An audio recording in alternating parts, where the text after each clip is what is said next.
In today's video, I'm going to teach you how to see monthly sales in Xero. Navigating through accounting software can sometimes feel like wading through a labyrinth, but don't worry, I'm here to simplify the process for you in just a few minutes. Whether you're new to Xero or simply need a refresher, these steps will guide you through seamlessly.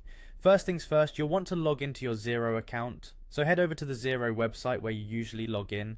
Once you're there, you'll see the login option on the home page. Click on the login button. It's located at the top right corner of the page.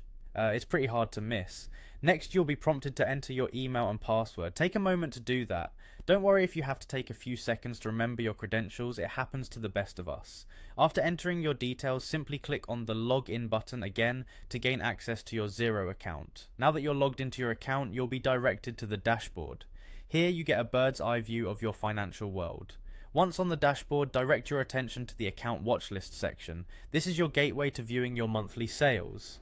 And there you have it, right within that watch list, your monthly sales will be displayed. This quick snapshot gives you an overview of how much you've made over the past months, helping you stay informed about your business's financial health, but maybe you want to dig a little deeper, and that's perfectly understandable. Frequently, businesses require detailed insights to analyze trends or respond to changes in revenue.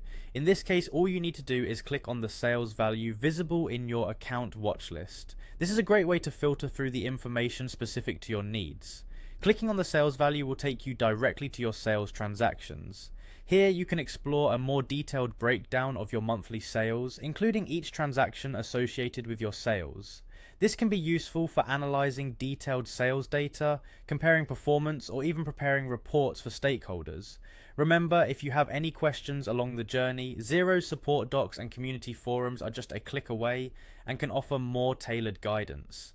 Being informed about your company's sales is crucial to making strategic decisions, and now you know exactly how to access that information through Xero with ease. And that's it, you've successfully learned how to view your monthly sales in Xero. For more accounting tips and tricks, don't forget to subscribe and hit the bell icon for notifications on our latest videos. Thanks for watching and see you next time.